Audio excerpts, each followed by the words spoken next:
Have come forward with evidence that may prove his innocence. I have been an advocate for Rodney Reed, and I sat down with him on death row for an exclusive interview. I have since made it my mission to bring his case into the spotlight. An execution date now set for Texas death row inmate Rodney Reed. Reed was convicted of the rape and murder of 19-year-old Stacy Stites. That crime happened in 1996. Reed is black. The 19-year-old victim was a white woman. Reed's supporters believe race played a part in the verdict and that DNA of his semen in Stacy Stites' body was from several hours prior to her death.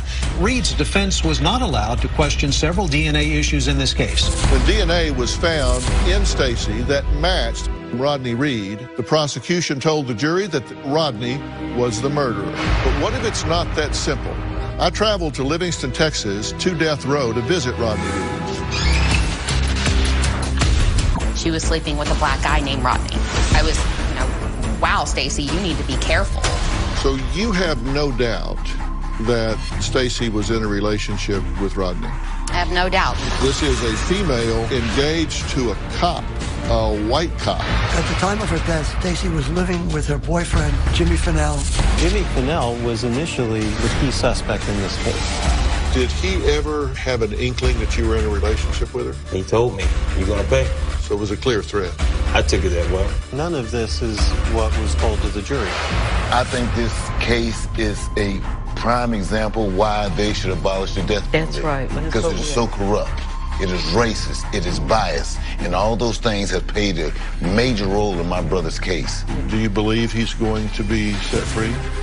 Yes, I do. I have to hold on to that. There is breaking news tonight in Texas. The state's highest criminal court halted the execution of inmate Rodney Reed. New evidence has raised questions about the case.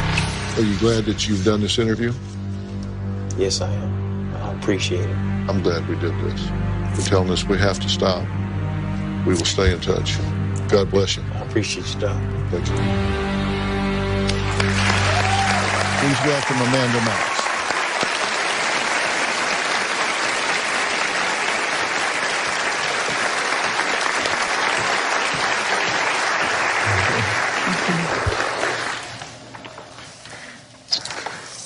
Thank you for covering this case. Well, thank you for being here to help with it and really put a face and some human experience to this. Absolutely. I don't know what it's like to have a week left to live, potentially, right. Thank goodness. But I can tell you that the experience of having the world redefine your reality and who you are and decide your fate is the biggest existential crisis that a person can have. Take us through the moment that you're standing there knowing that you've not done this crime and hear them announce guilty. I walked into that courtroom after having spent 2 years in prison already. There had been headlines after headlines in the international media deciding what kind of person I was, Foxy Knoxy, the monster.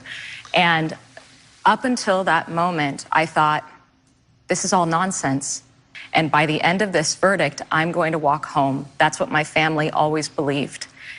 And when they pronounced colpevole, guilty, I remember not being able to hear anymore.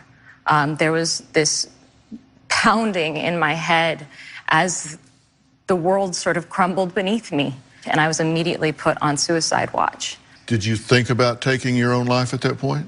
My thoughts about suicide came later when I had the moment to sit there with myself and think, oh, this is my life. Is this life worth living?